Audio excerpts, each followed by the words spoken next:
Good afternoon, everyone, and thanks for joining us this afternoon for this upcoming event.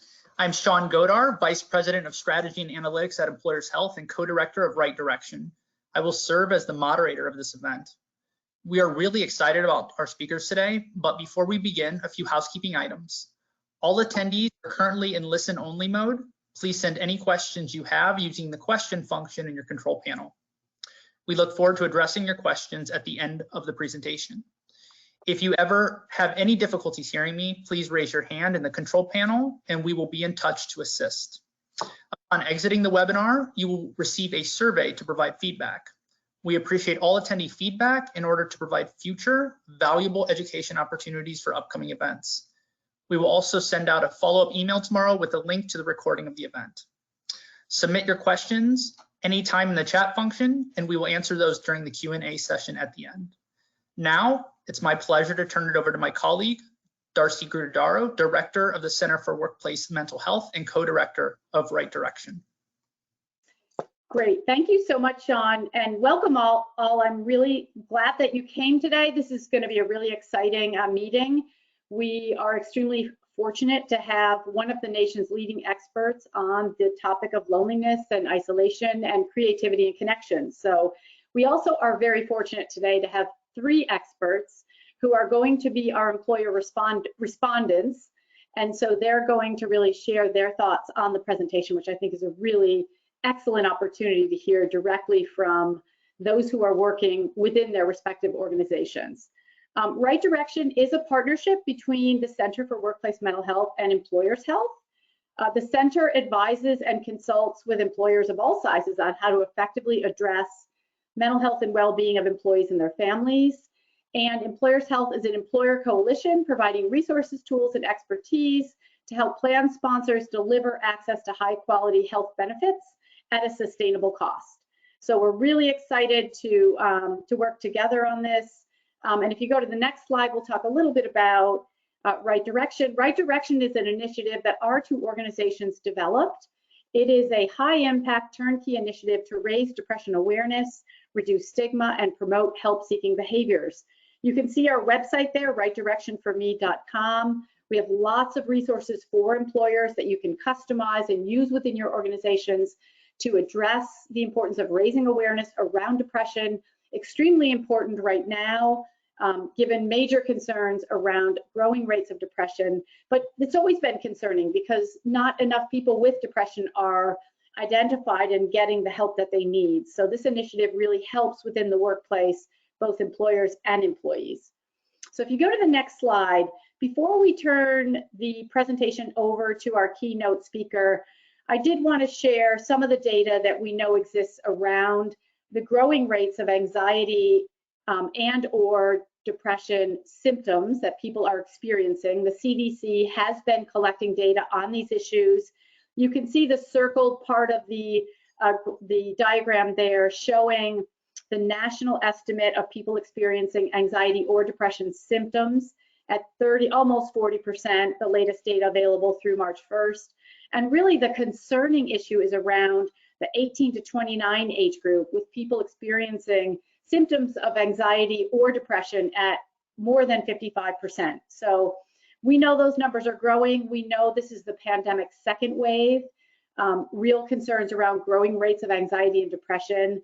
And we know that many of you are here because you recognize how loneliness and isolation can be factors when it comes to the growing rates of anxiety and depression.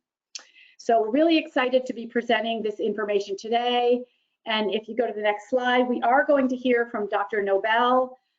He is really a nationally recognized expert and is doing incredibly important work at the Foundation for Art and Healing and the UnLonely Project. He's going to talk a little bit about his credentials, which are impeccable.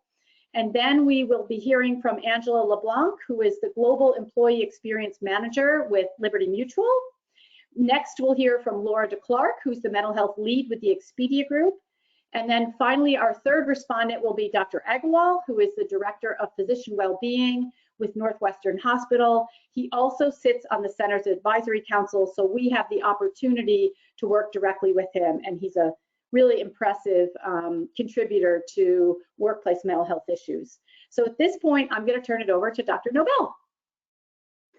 Thank you so much, Darcy, and thanks so much for sponsoring these town halls and the work you do to really kind of, and have been going on for many years, to put very practical, actionable tools out there for people to use in the workplace. So I am going to spend the next 20 minutes or so taking us through a little bit of a tour. Next slide, please. But before I do that, a little bit more about my background. Darcy was very generous. I mean, impeccable credentials.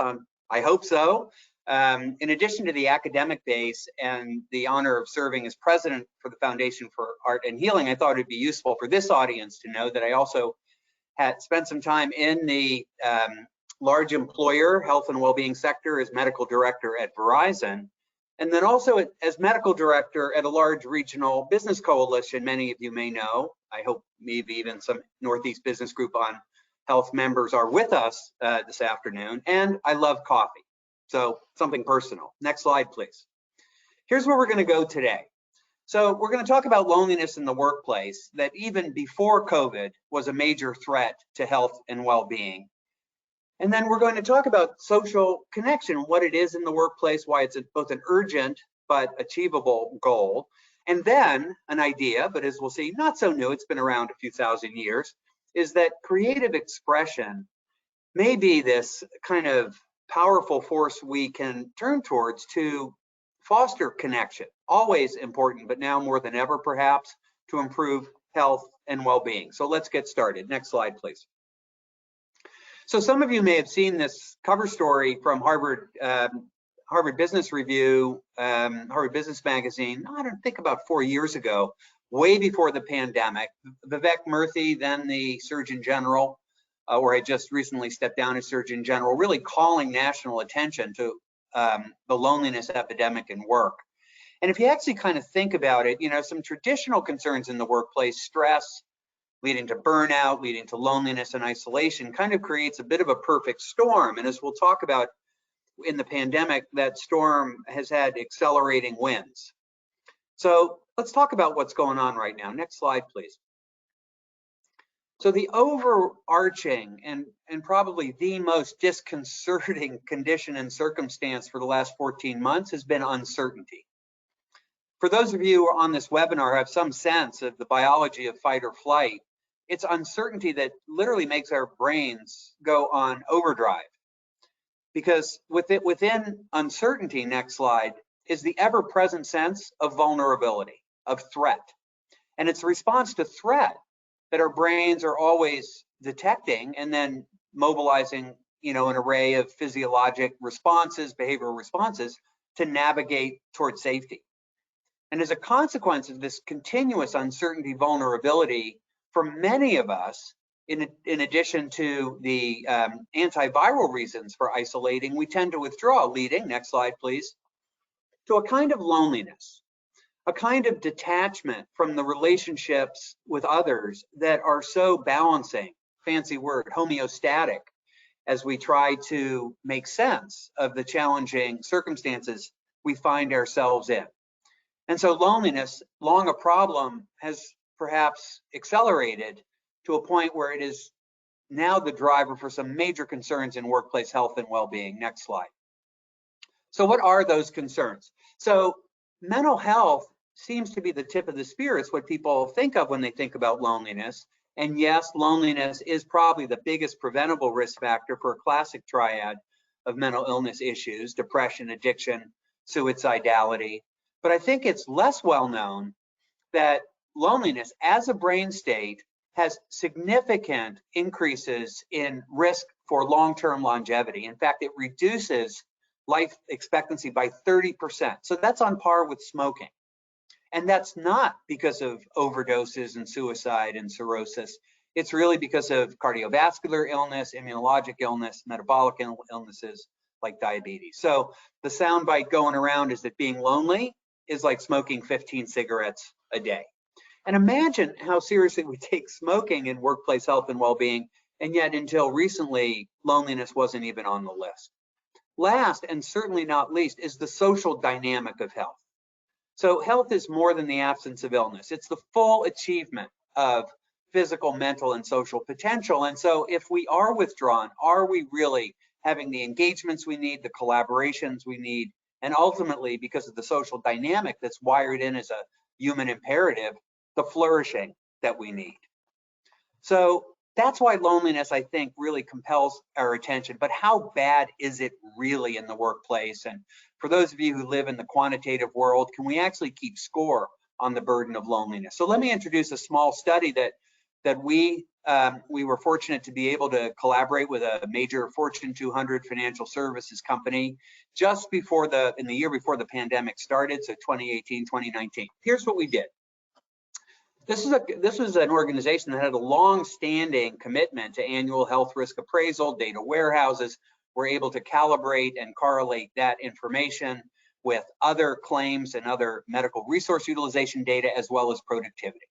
So we worked together to design a very simple 3-question screener for loneliness. The questions are here, but they can be added very easily. They're very easy for participants to understand.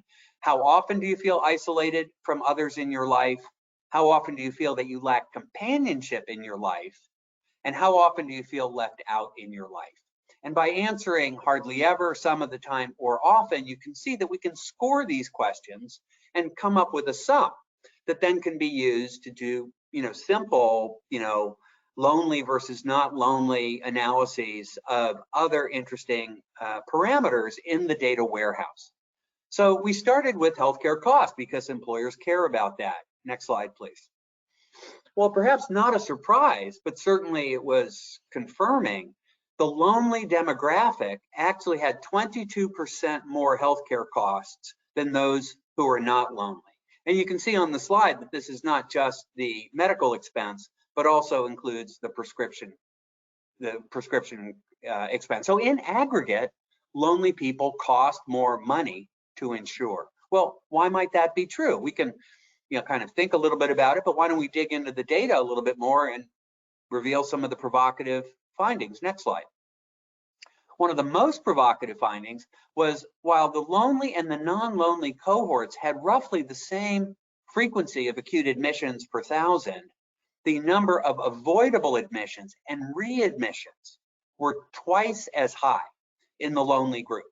Now, we're not sure exactly why. Is that because lonely people don't have the family and friend networks that stabilize them in the home setting and are more fragile, get hospitalized or rehospitalized more frequently? Or are they more at risk for illness and disease that causes hospitalization, some combination?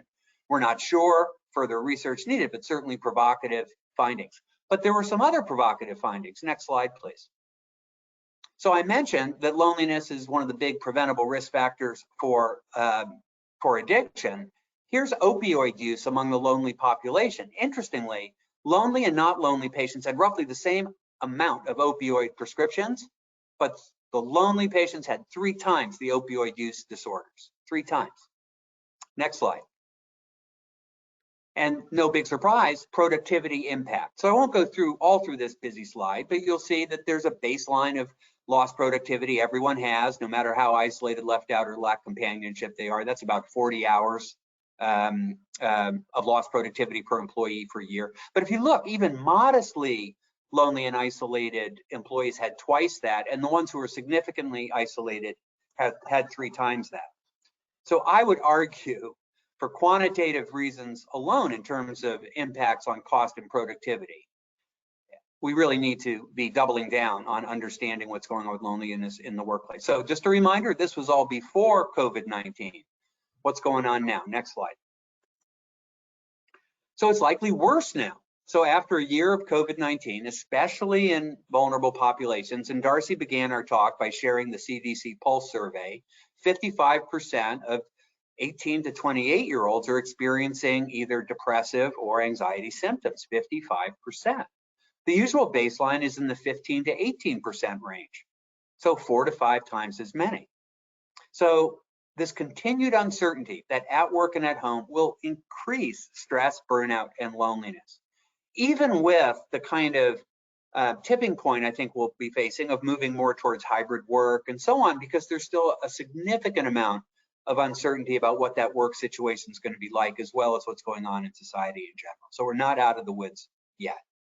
It's also important to point out that with loneliness and, kind of a generally distressed attitude, there's significant risk that people start withdrawing from self-care for other kinds of pre-existing chronic illnesses like diabetes, hypertension, cardiovascular disease, with significant impairments in the workplace. And of course, reductions in performance are inevitable. I think the only question is how much. So with all this, what do we do about it? Next slide. Well, we're going to hear from panelists various things that are going on in their workplaces, but to sum it up, we know that it's a diverse group of individuals who are impacted by loneliness by and through a set of complex and overlapping drivers and concerns, and then consequently, no silver bullet. So, even without a silver bullet, maybe there's some interesting things we can be thinking about. So I'm going to take us towards an area of addressing mental health and loneliness that I think is just beginning to gain attention, which takes us to the work of the UnLonely Project. Next slide.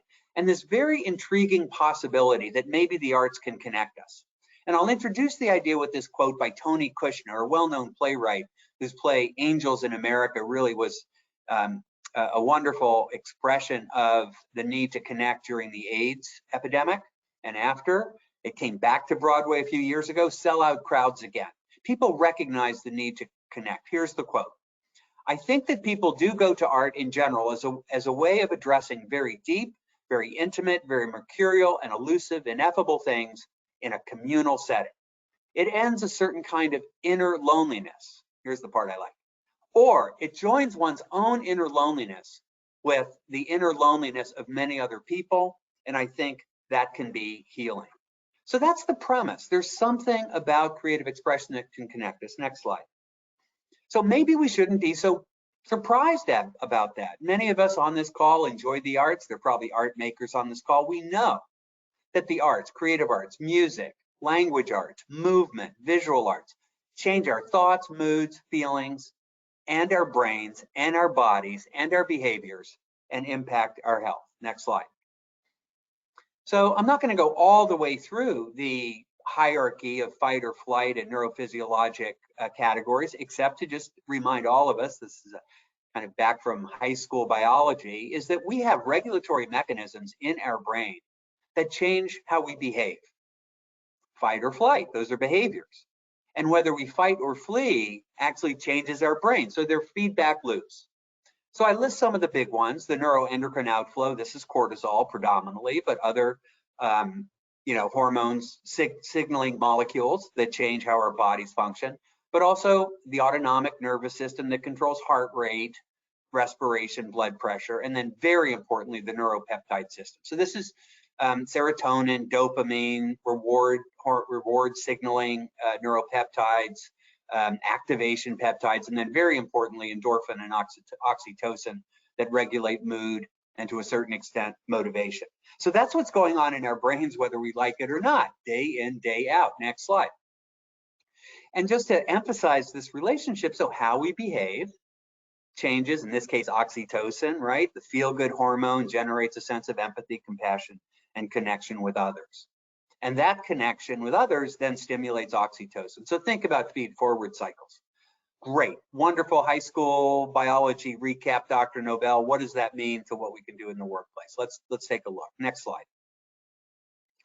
So the UnLonely Project is a project of the Foundation for Art and Healing. It's not its own foundation. We got it started in May 2016, really recognizing that loneliness had devastating consequences and really the workplace, in addition to older adults in the community, in addition to college campuses, in addition to community in general, was a landscape in which loneliness really unfolded and where we could do something about it. Threefold goal. First, and this is part of the work here today, increase awareness about loneliness and its toxicities. Second, hopefully we're doing that today too, is to reduce the stigma that surrounds it. And then finally, to put programming out in the community in ways that can be helpful in connecting people. Next slide, please. I'm not going to go through all of our programming today. It's a very short talk, but I am going to just remind people to think about creativity, this very personal way to make sense of the world, right? What art do you like? What music do you listen to? You know, what kind of poetry appeals to you? And within that, begin to think about the incredible power of the specificity of creative expression in getting to us as individuals, even as we're working collectively. And so with that, we can address one of the major challenges in the workplace is the increasing diversity of the employed population. So if we're going to move this forward as, you know, kind of a program activity in the workplace, obviously we need to be able to meet everyone where they are. And I think the arts, and we're going to have a short example of it here in a minute, is an unbelievably interesting and we believe powerful way to approach this kind of connection, even within the diversity of the contemporary workplace. So to kind of illuminate that, let's go to a case study. Next slide. So many of you know the large health system, Northwell Health. They're in Long Island in New York. We were invited to work with them. I'll give you a little detail on that relationship in the next slide. So Northwell Health has 72,000 essential workers. It's the largest non-governmental employer in New York State. We've been talking and working with them for about a year and a half, and finally realized, wow, we really have an enormous urgency to get something launched here, despite the distraction as a frontline health system that they were under. And so we launched the Northwell UnLonely Project in December 2020.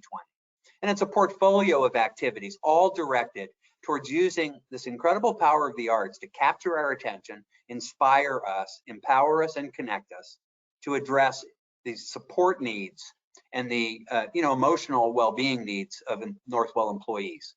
The goal being to not only support emotional well-being in an abstract sense, but to reduce stress and burnout and loneliness and give a sense of connection. So what did we do? Next slide.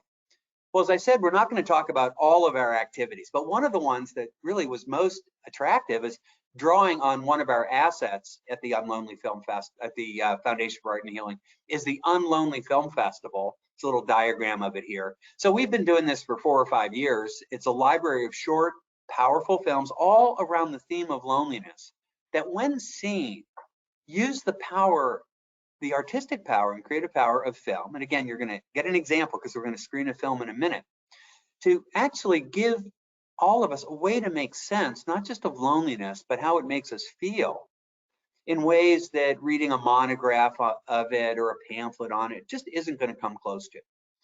And that can be done easily, conveniently in the workplace setting. You could screen in small groups. You can screen in large groups. You can have Q&A. And you can also, interestingly, tie it to engagement incentives, right? Watch a film, answer some questions, connect with others and get some points that can be used, say, for a buy down of your monthly premium for health insurance. We've worked with other employers who've done exactly that. So we're going to take you on a little bit of a tour here through this experience. So imagine you are an employee in a care delivery environment, and you're months into 10-hour days, 6 days a week. You're going to start feeling, despite your best self, a kind of burnout, a kind of compassion fatigue. And often people feel guilty about that. What's wrong with me? I'm supposed to be compassionate. How can I be tired of being compassionate? And yet it's part of the exhaustion we feel as humans, trying to care for and care about others. And so it's very important to get people talking about it. So how do you get people to talk about it? Well, one way is to use creative arts as a catalyst to get that conversation going. So that sets the stage. Why don't we share with you a 2-hour animation? It's on caring and compassion, as you'll see. And then I'll let you kind of come to your own conclusions about its potential use in the workplace. So why don't we go to the film?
Hope you enjoyed that film. And imagine if you see that film and you're a frontline healthcare worker, or even somebody kind of trying to keep your family together at home and feeling stressed out, how useful it might be to talk about that film with someone else. And what did you find interesting? And how did it remind you of what you're going through, and kind of get past some of the negative emotions you often feel if you're not as at your best, so get past the guilt and the shame that you're not, as caregiving as you could be. And that's exactly what we've done at Northwell. And again, I won't go through all of the work, but I will share the testimonial from our at Northwell from the person leading it. Next slide.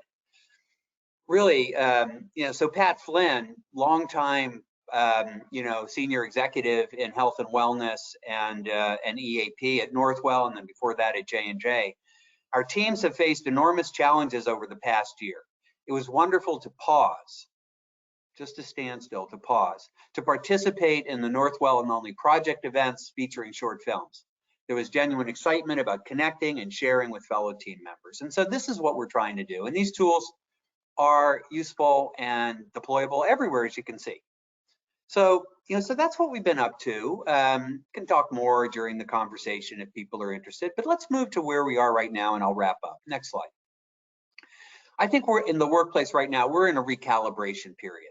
There isn't an employer out there who isn't thinking, okay, what's happening next? So uncertainty, but also with vaccination rates, with other kinds of changes, there's clearly some need to recalibrate.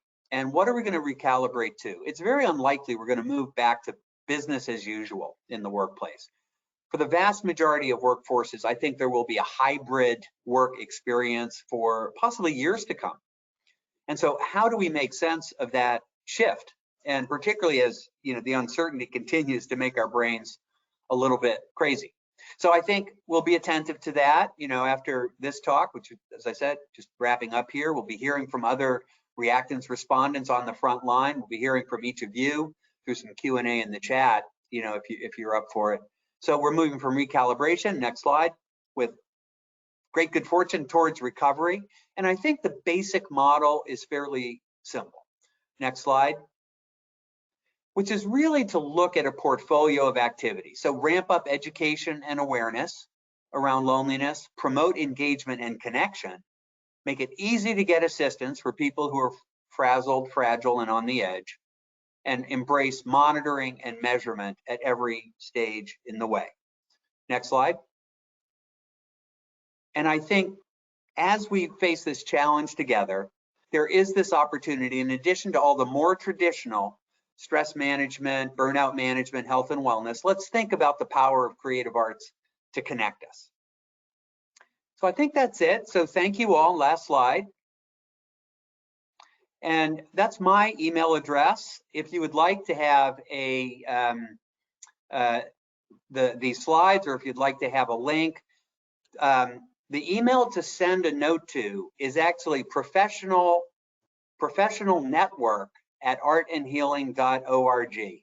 You can send it to me personally, but you're more likely to get a response if you send to professionalnetwork@artandhealing.org. We'll package up the slides, the films, and a few other things, and welcome you to our professional community. We'll try to put that in the chat so that you have it in front of you. So with that, let me turn it back to Darcy, and hope that was useful. A little bit of a tour, workplace loneliness, and how creativity can help us connect. Over to Darcy. Excellent. Thank you, Dr. Nobel. That was outstanding, and we really appreciate the wisdom and the wonderful work you're doing, and the case examples are really impressive. So thank you so much. So now we're going to start with Angela LeBlanc, and if each of you would just say a few words about what you do within your respective organizations. We'll then go to Laura DeCook, and then we will go to Dr. Agarwal, each about 5 minutes, and then we will go to Q&A. So I'll turn it over to Angela. All right, great, thank you. I'm just testing, I've turned my video and audio on. Can you hear me and see me? Yes. Perfect, thank you. Yeah, so as just a brief intro, my name is Angela, and I work at Liberty Mutual, and I'm the manager of in our Global Employee Experience Group. My particular team is focusing on what we call our moments that matter. I'm really focusing on the sets of experiences that impact employees the most. I think what I wanted to talk about today, and just in response to Dr. Nobel's presentation, is kind of highlighting or emphasizing a few points that he made. And one thing at Liberty, even in the creation of this global employee experience team that I'm on, is that focusing on employees' experience is not only the right thing to do, just from a Liberty Mutual values and identity perspective. We also keep emphasizing to our business leaders that it has real business impact as well. When you think about employee engagement, reduced turnover, and even customer experience that our employees provide. We're trying to really tout those numbers as well to make sure that this is the right thing to do, and it also has really great business impact. So that's pretty much the basis of the genesis of my team. And one of the big focus areas that we're looking into right now, which is important to employee experience, is connectivity. And we had a recent survey, and two of the biggest key takeaways from that survey of our Liberty Mutual employees was that connectivity and social interaction, or actually, let me just read that verbatim. Emotional well-being, including feelings of loneliness, is the top current challenge for our employees. And furthermore, top connectivity aspects missing for employees are social interactions with their colleagues, and also just informal conversations. So this data was really insightful and powerful, because there was, I think, a drop down of how many challenges you could select from that were going on with this pandemic currently. And the top one was feelings of loneliness and isolation. So there was an initiative from the top senior leadership at Liberty to say, what do we do about this? And my team has been tapped to create a connectivity council to oversee all of Liberty's activities and initiatives to address connection between employees. And we found that we don't need to focus on professional connection. We have team meetings, we have Zoom chats, we have IMs, phone calls. We're all staying very connected on the work. But the problem area, or the area to focus on, is really that social connection. And how can we continue to promote ways to stay socially connected? And what are new ideas that we aren't doing that we should be and should continue to look at? So with this connectivity council, we just had our first meeting in March. So this has been a relatively new newly created group, but we're looking from everything from small scale initiatives to large scale as well. When I say small scale, we're looking at individual teams and how they kind of ideate on social activities, things like after work in virtual happy hours. There's virtual painting sessions. And I was interested to hear more of Dr. Nobel's focus on some of the arts. There's been music sessions, paint, art sessions, just different ways for employees to connect, not about work. And those are happening at an individual team level throughout the organization. On a broader field, we're looking at how do we make connections, kind of organic connections, available to all employees, or at least awareness. How can we foster that awareness? An example of this are fitness groups that are kind of popping up organically between employees. Maybe there's a Peloton group, or meeting for walks, and meetups for walks if you live locally with other employees, and just a chance to kind of get physical, be outside, connect, and make those opportunities available and with greater awareness for all employees. Secondly, we're looking at team norms and resources. So there's a little bit of chatter just with the panelists ahead of this call about even setting meeting times to end at 10, maybe 10 of or 5 of, so that the hour-long meetings don't just drag into one another. And that seems maybe a little bit disconnected from connectivity and social connections, but really it can help just kind of give that breather between meetings when employees are really facing burnout and being over capacity in terms of their calendars and back-to-back Zoom meetings. Can there just be little norms that can be established within teams to help some of that burnout, just give a breather, help employees just chit chat with each other without going from meeting to meeting. Other norms that are being established are no meeting Wednesdays in some of our larger organizations. So we're trying to keep that in mind for heads down and even professional development time. And in terms of resources, our benefits group has been absolutely incredible in terms of jumping into action with the pandemic. There have been resources like well-being counseling, mental health counseling, EAPs. We've got apps on meditations and things available that you can do on your own. And we're just looking globally to see which ideas we can keep sharing across our offices around the world. And I think that the final bucket or category we're looking at in terms of this council is technology platforms. And this seems kind of, you think technology, how do we foster that personal connection? There's so many different new platforms out there when it comes to individual coffee chats, trying to recreate that elevator conversation of just talking about weekend plans or bumping into somebody at the water cooler. How can we imitate that on a virtual basis?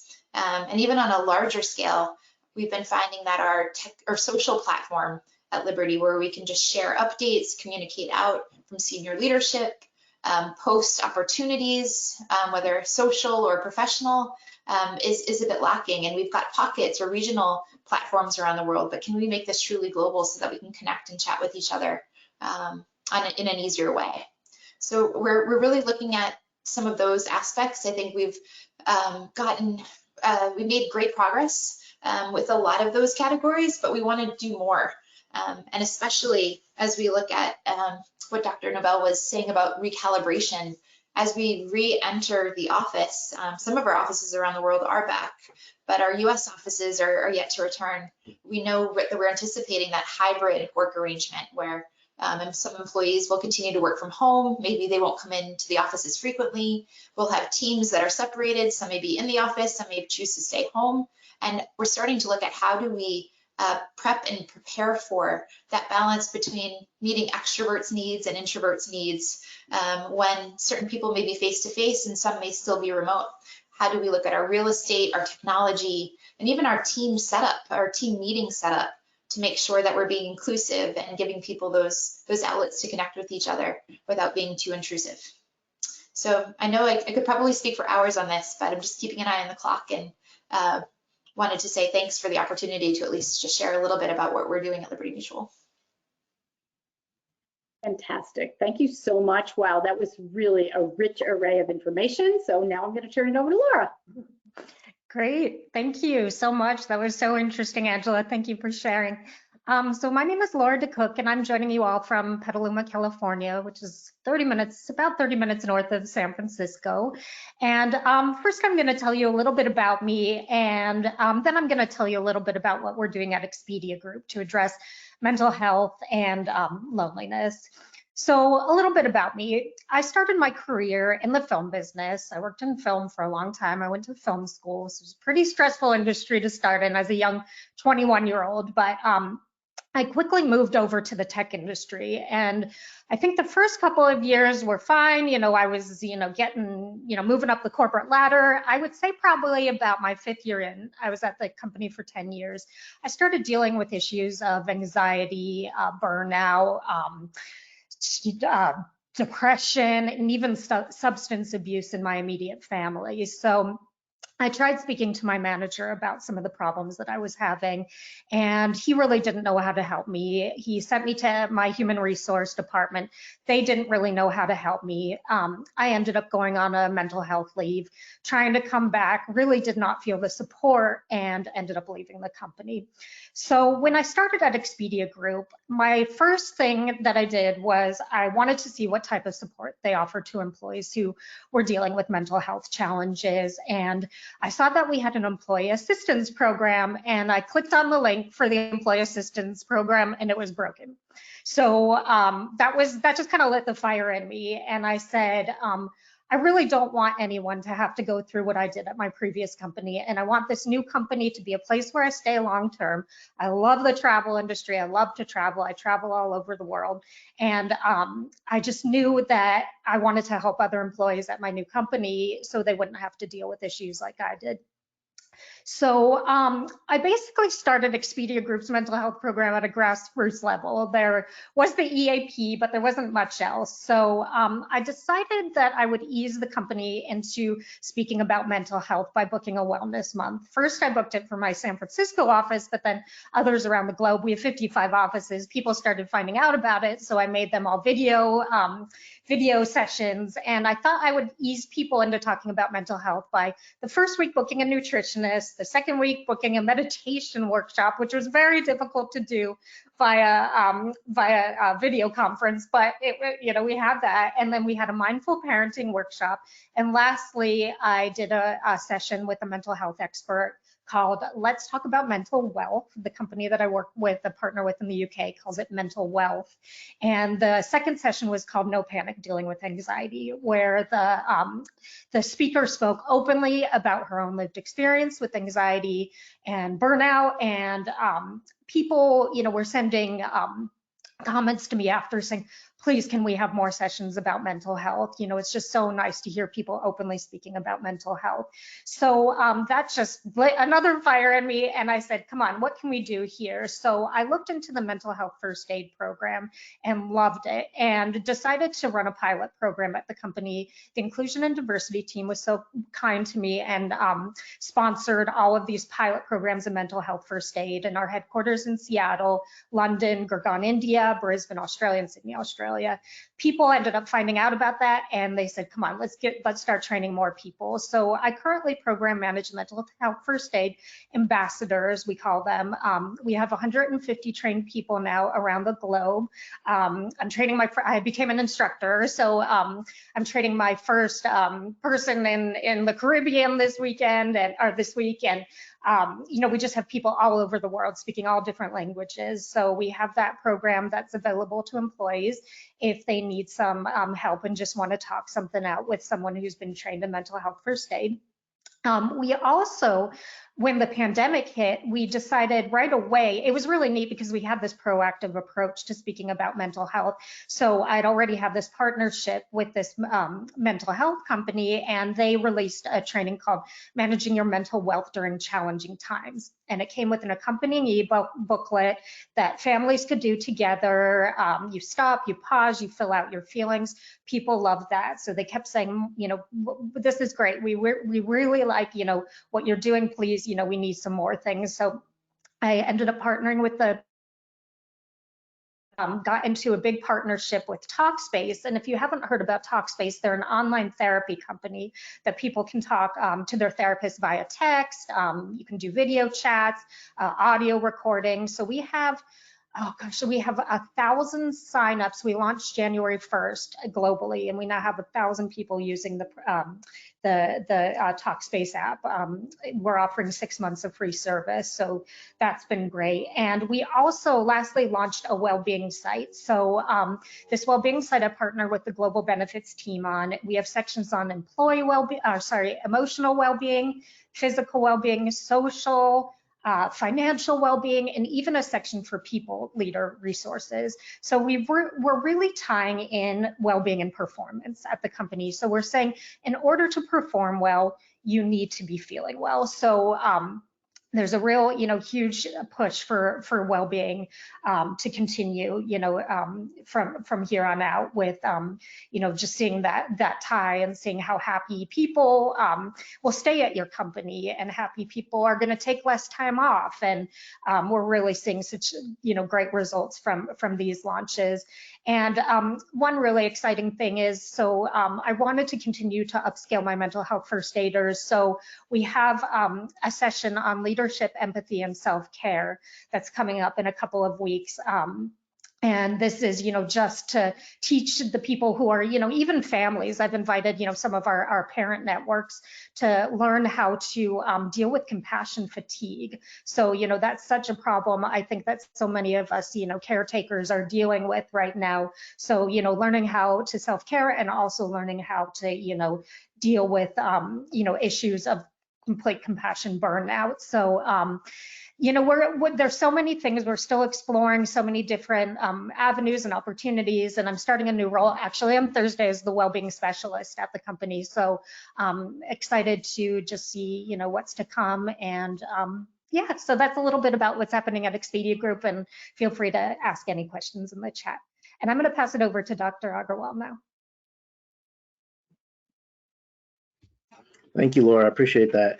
I'm Gaurav Agarwal. I serve as the Director of Physician Wellbeing here at Northwestern Medicine in Chicago. I'm also an occupational and organizational psychiatrist, which basically just means I look at workers and workplaces and say, how can we help them reach their optimal performance and optimal potential?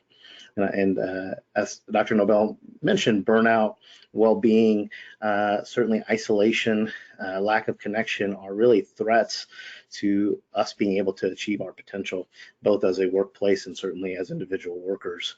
And so one of the things that, I'd like to share kind of 3 initiatives that we've done, obviously during a very difficult year for healthcare workers and clinicians at our institution. And so, we try to think about things across the spectrum. And I think that's one big point I'd love for you to take away from today is everyone is experiencing things differently. And sometimes, I'm certainly biased and I'm always thinking about all the people that are expressing high degrees of anxiety and depression, etc. And that's incredibly important. But in any workplace, it's really important to recognize there's a spectrum of experience. And there are people that are really running on fumes, really do need proper care to make sure that these distressing symptoms don't turn into disease or impairment. There are people that are kind of just, halfway full in terms of their tanks, really just, making it by. And there's other people that really are continuing to feel, enthusiastic. They want to express their creative expression. And so for us, when we were trying to design initiatives that may help increase connection and decrease isolation, we really wanted to make sure we're leveraging all and providing something for every group of people. And so the first initiative that we created was an initiative called the Renewal Grants.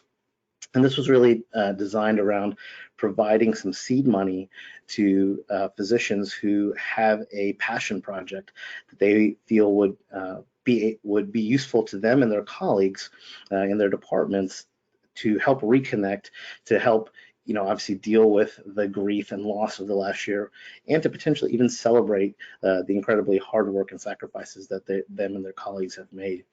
And I tell you, from an initiative perspective, within 1 week of launching this initiative, we had so many applications for ideas that people had that they've kind of haven't been able to express their creativity, to follow their passions on these ideas that are just been sitting dormant for a while. And they were really enthusiastic. And from my perspective, one of the great things that can help connection is feeding off someone else's passion and enthusiasm in much the way the video that Dr. Nobel showed us. And so we're trying to leverage that opportunity for people to be able to express their creativity and follow a passion project in helping connect other people. Number 2, as an initiative that the Center for Workplace Mental Health has spoken about during the last year, is really this idea around employee resource groups. Again, recognizing that our workers are more than their jobs that they do for our companies. They have other passions, they have other interests, and if we can help tap into those and we can help people break down silos across our institutions where people may not work together on certain projects, but they may have this shared common interest around which they can connect, that can be very useful, and that can be a very meaningful connection. And so we've created these physician interest groups, which really allows various different, again, interests that people may have to connect and bond over a shared interest. So for instance, one of our physician interest group is around physician mothers. And as we know, women have bear a disproportionate burden during the last year at work. And so this gives women a chance to get together, physician moms to get together to speak about, some of those challenges, commiserate, brainstorm solutions, really share best practices, and hopefully, provide each other support in a safe place. And we're really looking forward to creating other interest groups that highlight different aspects of people that they want to continue to nurture and nourish. And so really building on that creativity aspect that Dr. Nobel is speaking about. And certainly, especially in the healthcare industry, we're obviously mindful that there are people that are struggling and are experiencing distress and don't really have the bandwidth to add anything else to their plate. And one of the things and one of the challenges for physicians is really this culture that asking for help is a sign of weakness, and there's stigma around those things. And so creating a peer support system that allows us to proactively reach out to our colleagues that may be exhibiting any signs of distress or have gone through a very difficult experience at work allows us to proactively reach out by trained fellow physicians to check in, connect, speak about resources that are available, have a chance to be heard, is really important and really can be targeted towards particular high-risk groups. For instance, physicians who have maybe caught COVID and needed to be in quarantine, or there are other quarantine reasons we know from previous pandemics are particularly high risk for isolation and further mental health symptoms. And so really trying to be proactive, minimize the stress are one of the advantages of having a peer support initiative that can help maintain connection. Thank you very much. I'm happy to take additional questions.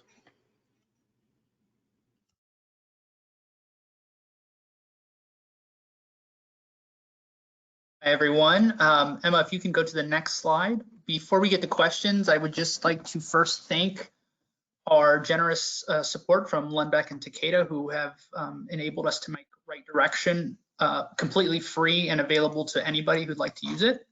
Next slide, please. And please join us for our next virtual town hall on race, mental health, and equity. We're going to have a panel discussion on mental health and DEI with Dr. Karen Glover and Claire Miller and Barbara Furlow-Smiles from Facebook. So we're really looking forward to that on April 13th at 3 p.m. Eastern. Now we can jump to questions, and I will read these. I think the first one is for Dr. Nobel. The question is, how do you recommend speaking to employers about incorporating arts into the workplace? Yeah, employers or employees or both, probably both. So yes. Yeah, so, it's a great question. I won't go into detail, but again, happy to, if people want to send us an email, talk about how we do it. I think the first thing to do is to not add arts and connection as yet one more program. One of the great things about employers, and Dr. Agarwal kind of pointed it out, you already have health and well-being processes going on. You have employee resource groups, you have stress and management groups.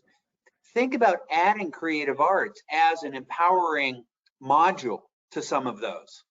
So it doesn't have to be a global arts and connection program. Think about adding arts and connection in just very straightforward but not overwhelming ways to things you're already doing, using that kind of the novelty and what we think is the power of creative expression to get acceleration on the one thing that's really hard, which is engagement. Because what happens over and over again, the people who most would benefit from engagement are probably the ones in a little bit of shell shock right now.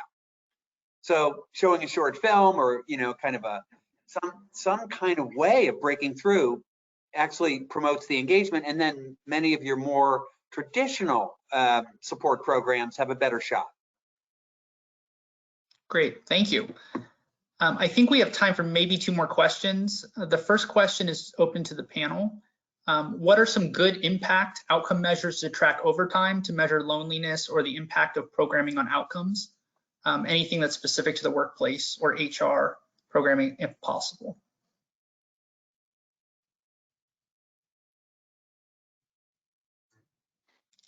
I can speak to first, but go ahead.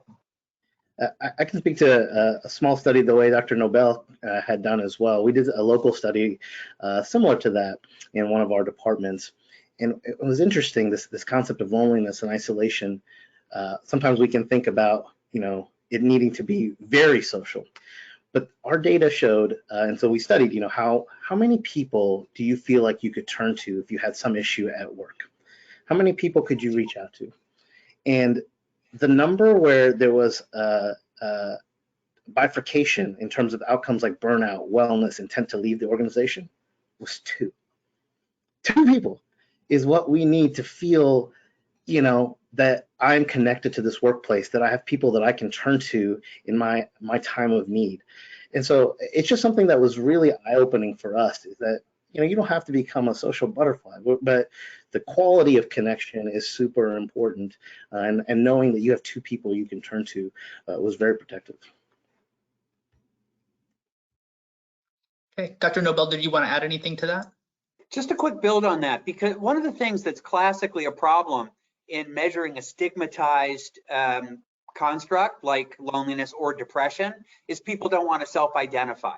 So I think what Dr. Argowell did was really smart, which is to actually point towards something else that people don't feel stigmatized about, something quantitative. Similarly, you can look at things that there's very little stigma on. There's standardized questions for resilience, for instance. You can ask about that. So think about not just the primary problem, which is loneliness, but the secondary issues it causes, and then try to come up with some measurement schema around that. Great. Next is a question for the panel. How did you build your committee on mental health and addressing mental health, and who was selected and why? So what were some of the parameters that you used to kind of build those committees? I mean, I can speak for Expedia Group. It was all volunteer. I mean, basically, when I first started the mental health first aid program, I wanted to just give it to the opportunity to human resource, to people ops. And I thought all of our HR business managers around the globe should be trained in mental health first aid. They weren't really signing up. So I said, hey, we'll just open it up to the company and, first come, first serve, which is actually pretty neat now because we have everyone from engineers to customer service agents now trained in mental health first aid. So, now before it was a company sponsored program, the travel industry hasn't been doing too well during the pandemic. So now we're actually asking people to ask for manager approval to expense it or pay with their travel and wellness reimbursement, which we actually give to people per year. But from India to Brisbane, Australia, now we have everyone from every aspect of the company who's trained. And we even had an engineer deliver a presentation on burnout. And it was just so neat to hear it from an engineer's perspective. And so many engineers at the company really enjoyed that. So we just, we have a little bit of everybody now trained in our program. And from a Liberty Mutual perspective, the Connectivity Council I mentioned, it kind of was a bit of reach out and then a bit of volunteerism as well. We started by reaching out to each of our talent groups, everyone who had a piece or a stake in the game in terms of enhancing connectivity, whether it was real estate, IT, the talent organization, our learning and development group, to upskilling and reskilling and opportunities in that way to stay connected. And we reached out to them, said we're interested in forming this council. Would you be interested? And can we have volunteers? And it was overwhelming how many people wanted to stay connected and contribute, participate, because I think it's not just a professional thing, it's on that human level. They want to be able to make things better for employees. Sure. I want to thank everyone for lending us your time. And I thought this was a wonderful talk. I'm glad we were able to get everybody in. Dr. Nobel, thank you. Panelists, everyone, each and every one of you, thank you so much for your insights. We greatly appreciate it. And we'll see you soon.